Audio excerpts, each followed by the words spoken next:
Assalamu alaikum, dear brothers and sisters. Allah Almighty likes to be asked from Him, to hope for everything from Him.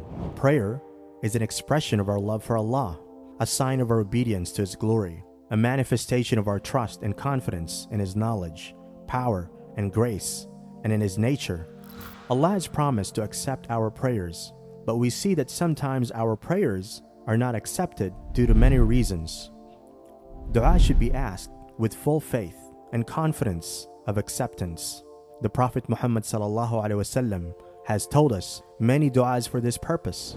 If we ask Allah Almighty something with the following du'a, then we will get a quick answer from Him. La-ilaha illallahu Wahdahu la Sharika Lahulmulku waLahul hamdu wahuwa ala kulli shai'in Qadeer. Alhamdu lillahi wa subhanallahi wa-la-ilaha illahu wallahu akbar wala hawla wala Quwata illa billah.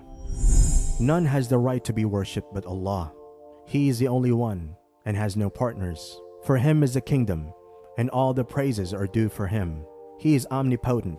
All the praises are for Allah. All the glories are for Allah, and none has a right to be worshipped but Allah.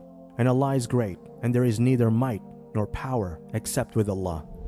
Narrated Ubadah bin as-Samit, the Prophet ﷺ, whoever gets up at night and says, La-ilaha illallahu wahdahu la sharika Lahulmulku wa lahul hamdu wahuwa ala kulli shai'in Qadeer. Alhamdu lillahi wa subhanallahi wa-la-ilaha illallahu wallahu akbar wala hawla wala Quwata illa billah.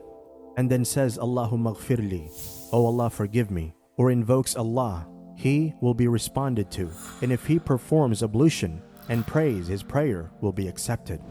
Dua is the confession and proof of our faith.